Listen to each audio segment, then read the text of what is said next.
Hey all, this is Port 1119 with Head Frame Hunters. This is a video I shot about a year and a half ago at the Jim Crow. At that point in time it was pumped out. They were doing a little bit of exploration and development down there. Never shipped any ore. Currently the mine is idle, but right now I'm sitting behind the hoist operator. That's an electric hoist that the hoist operator himself converted off of a steam hoist. I've been told it uses the brakes off of an old school bus. See the dial indicator up at the top of the screen showing the position of the skip. So at this point in time they had not yet built the cage. We ended up just riding the skip, which was an interesting experience having to climb in and out of it, and it's a real small skip car.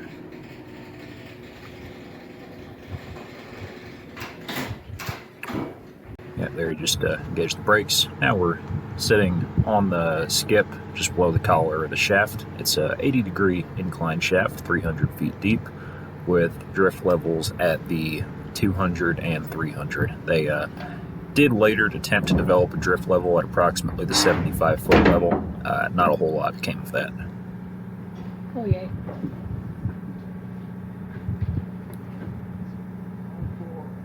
You gotta do it.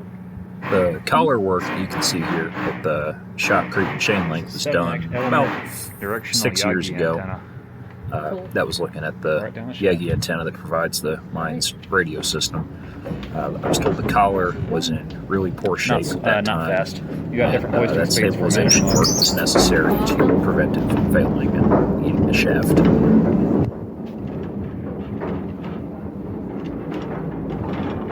That was I believe it was a company called Copper King that did that work in 2015, and then they just kind of vanished overnight. The company that was doing this work remain anonymous. They've got some SEC issues, and that's all I'm going to say about that.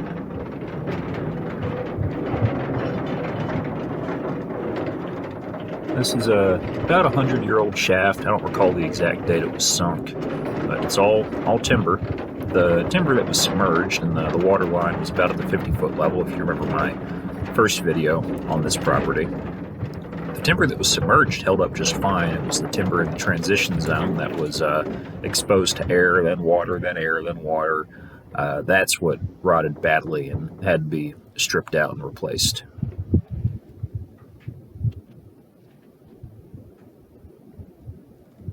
We're descending to the 300 level of the Jim Crow. The camera work in this video isn't going to be too great. I was down there for work, just doing some consulting. Ended up helping out a little bit with their mine plan, running assays, etc. So it's not up to my usual standard. Plus, this is with an older camera that just didn't really have the low light performance that my current one does. And now here we're coming to the 300 level. See that Imco air trammer.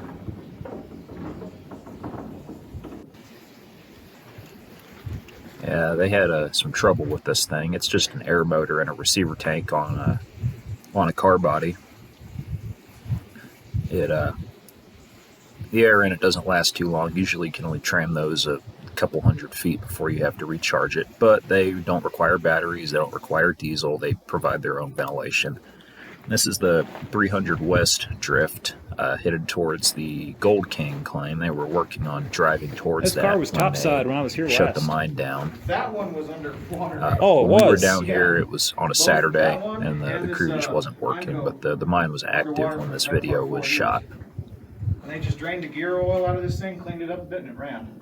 It's in good shape for how long it's been submerged. And you see they got their slide rail. I do.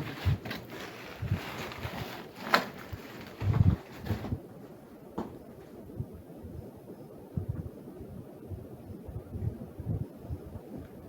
a little bootleg up there. I'm not sure what Ron was doing, because the plan was to do 8x8. Now we're headed down to 300 feet. heading down the 300 East, which heads Every towards mine the needs Imperial frogs. mine. At this time, the Imperial was also dewatered, but nobody went down I because have- the shaft is in poor condition at the collar, and That was 50 the level that would Derby allow in southern access Indiana. below the collar was full of stope gravel that we never did anything about.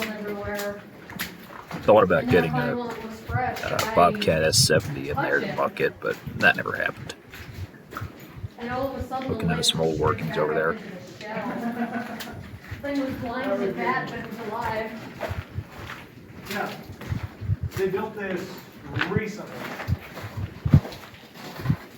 I remember this photo on Reddit. Yep.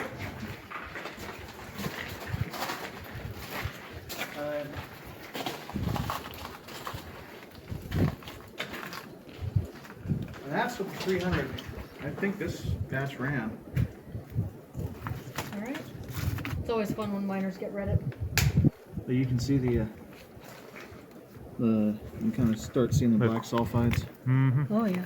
Black sulfides, decent amount of quartz in there.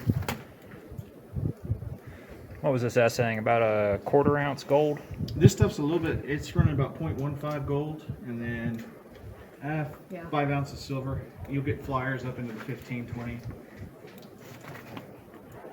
But, and the silica's running good on this too.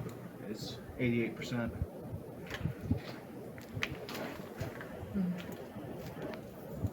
And hand operated horseshoe door. Yeah. Just looking into the 300.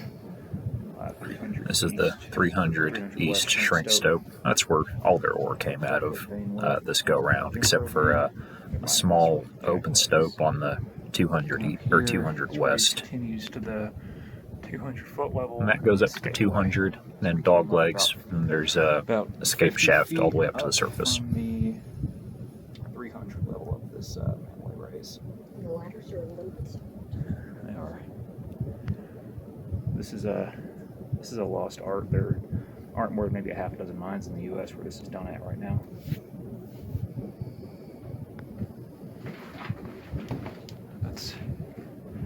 And that was that contact on the footwall that you sent me the photo of? This is the other, this will be towards the 200 West. They had an interesting That's a arrangement real nice on this. This is on the contact. 200 level. Had 2 slushers in a 90-degree configuration to tend this open stope that was located around a The bend grades in this district from the is shaft. unreal. And then we took If that I remember stope correctly, reveal, they'd we actually hooked them up with it. You slush can see the white marks on the into ceiling. the 300 East stope. But none of those ran good, so I'm not sure what we're going to do with it. What we're going to do on this level going forward.